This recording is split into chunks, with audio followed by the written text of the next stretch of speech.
नमस्कार दोस्तों, स्वागत है आपका अपने चैनल लर्निंग स्टूडियो में। लर्निंग स्टूडियो में आज हम जानेंगे हिंदी संत काव्य के बारे में। संत काव्य का वैचारिक आधार। हिंदी साहित्य के मध्यकाल में हिंदी संत काव्य में जो भी काव्य रचनाएं हुई, उसके पीछे क्या कारण था, क्या सामाजिक परिस्थितियां थी, उसके बारे में हम जानेंगे इस वीडियो में विस्तार से। ठीक है, तो चलिए शुरू करते हैं।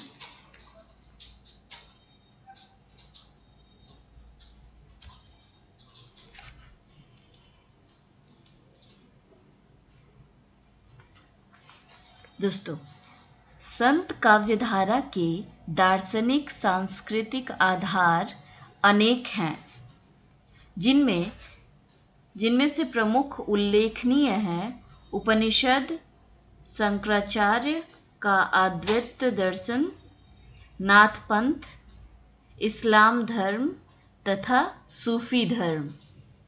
संतों के चिंतन, जीवन दर्शन और काव्यधारा पर उपनिषदों का व्यापक प्रभाव है।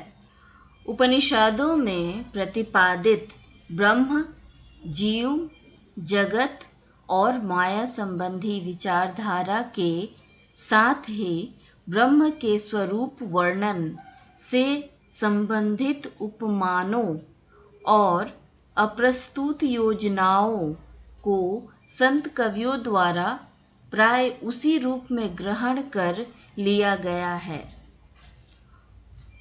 उपनिषदों के अनंतर संत काव्यधारा और संत दर्शन का मुख्य आधार है शंकर का अद्वैत दर्शन। संतों की विवर्त भावना, प्रतिबिंब भावना, प्रणव भावना, साधना पक्ष और भक्ति पद्धति पर आचार्य शंकर की विचारधारा का व्यापक प्रभाव है। आचार्य शंकर और निर्गुण संत कवि दोनों इस विषय में एक मत हैं कि जीव विशुद्ध ब्रह्म तत्व है और भिन्नता की उपलब्धि होती है, वह माया है। संतों ने आत्मा की सर्वरूपता, सर्वोत्तम भावना एवं शक्तिमानता प्रतिपादित की है। ये भावनाएं भी शंकर के सिद्धांत के अनुकूल हैं। संत परंपरा में आत्मा की अखंडता, एक रसता, अद्वैत रूपता एवं अकथनीयता का प्रतिपादन भी शंकर सिद्धांत के अनुरूप है।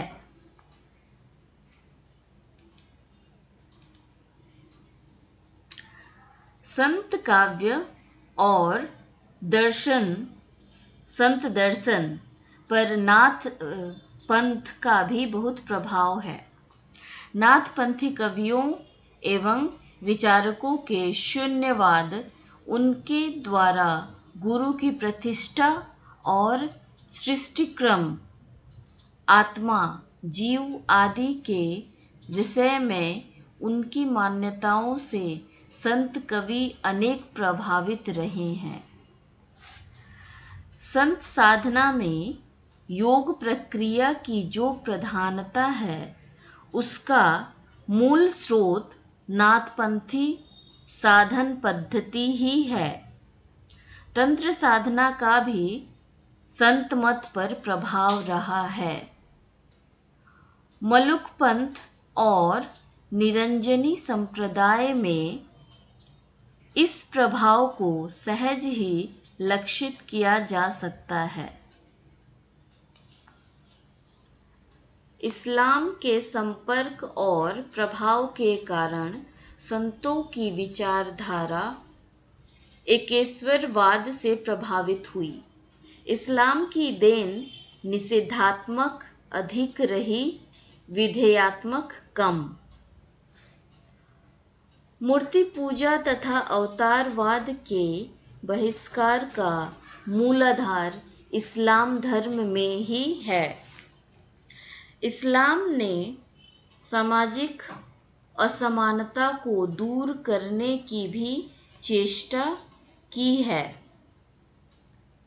सत्य यह है कि एकेश्वरवाद उस समय की सबसे बड़ी आवश्यकता थी।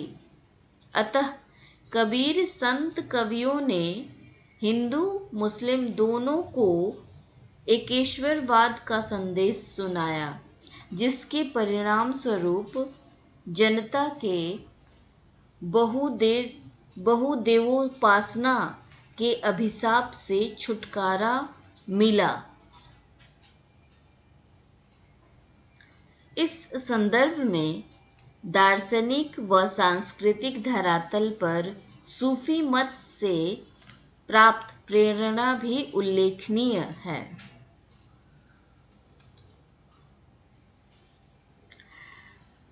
संत काव्यों में दाम्पत्य प्रतीकों की उपलब्धि सूफी दर्शन के प्रभाव से ही परिणाम है। सूफी मत ने संतों की विचारधारा को ही नहीं, अभिव्यंजना शैली को भी प्रभावित किया।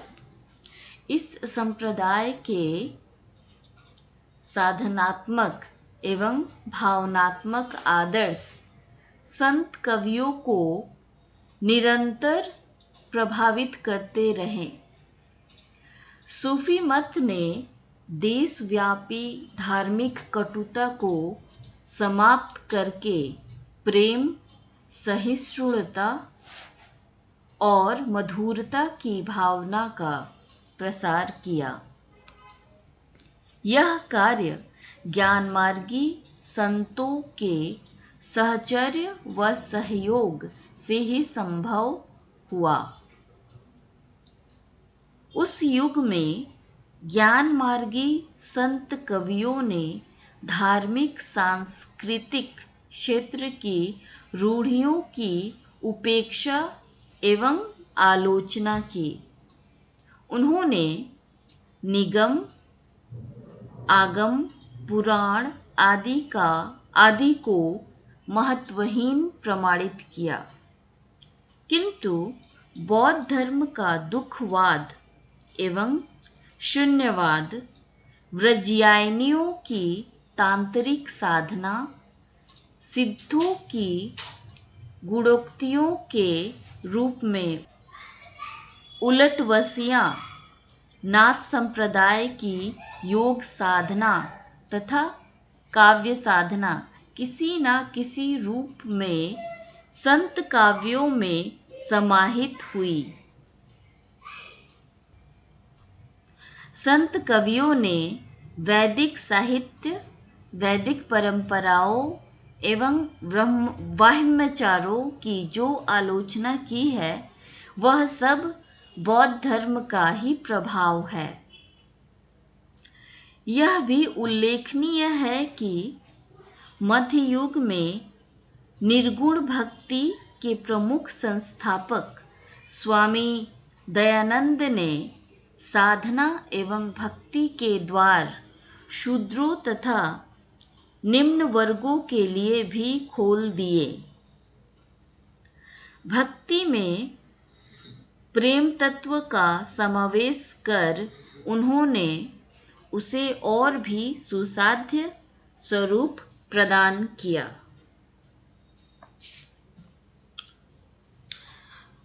तो दोस्तों, ये थी जानकारी हिंदी संत काव्य के बारे में। हिंदी संत काव्य का वैचारिक आधार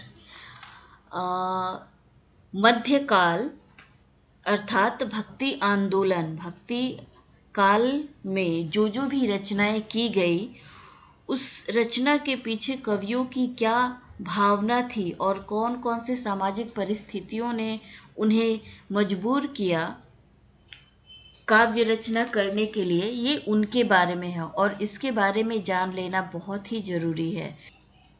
तभी हम इस काल को अच्छी तरह से समझ पाएंगे।